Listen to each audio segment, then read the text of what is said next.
But the PM isn't the first to think along these lines. In the early 1930s, nearly 1,000 families were put under the mood microscope. Ruth Goodman finds out what happened. I've come to Peckham in London to see a building that tells a remarkable story from the 1930s. It's one that might seem rather sinister, involving hundreds of local families, in a research project known as the Peckham Experiment. In 1935, two doctors, Innes Pierce and George Scott Williamson, wanted to prove a connection between health and happiness. And what we are trying to do is to find out what health is. And strangely enough, this is the first time that's ever been tackled. Over 6 years, the doctors raised enough to build a centre where they could observe and measure the long-term well-being of a whole community.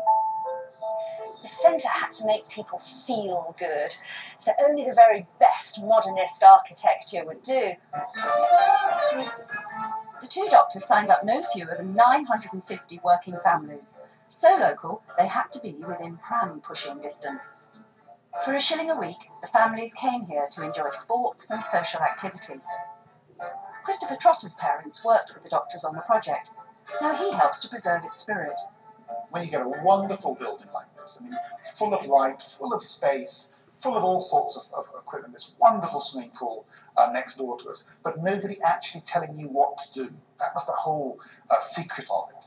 83-year-old Pam Elvin remembers the place from her childhood, when her family was part of the experiment. Lovely to meet you. Nice to meet you. So how old were you when you first came? 7. Yes, that's a long time ago. Absolutely an amazing part of my life, actually. I was absolutely thrilled to be part of it. I had never had any school friends, just shy, and there were so many children here that really created a different atmosphere. It was a wonderland.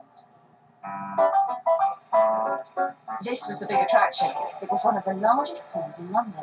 But all the while, the doctors were watching the family's behaviour. I remember asking my mother, why are we going to that place? And she said, well, because the doctors there want to study what you're doing. So I went around telling everybody, I'm a human guinea pig.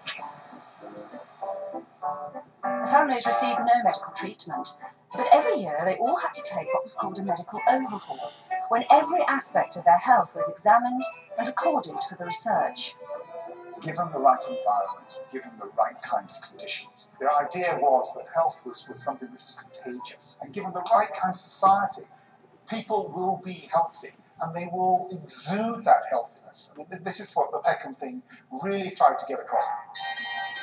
For extra healthy living, the centre even rented its own 70-acre farm in Kent with a herd of Jersey cows. The milk and fresh fruit and veg was brought to the centre every day and sold in the cafeteria. It was the forerunner of the organic movement. Health through happiness was what the doctors wanted, and that meant having fun. The families even had their own dance band. By 1950, excitement around the new National Health Service put the emphasis on cure rather than prevention, and Peckham simply ran out of money. The whole community disappeared. Did it work? The research data was so vast that no one can say for sure, but the ideas have certainly influenced thinking about patient care. The principles of health through well-being are thriving. The Bromley by Bow Centre in East London is perhaps the best known. It's a health centre, a community centre, and a place for education, all rolled into one. We're about empowering people to look after themselves, not just to come to a doctor to get a prescription or to get a quick fix, but really to see it as the start of a longer journey when actually begin to engage around the wider aspects of life, where it's around the arts, or training, or perhaps engaging in employment opportunities. So for us, health is very much about the whole state of well-being that people feel. The Peckham Experiment that pioneered health through well-being ended 62 years ago. The centre, a listed building, is now luxury apartments. It was decades ahead of its time, and I was privileged to be here. Thanks so much.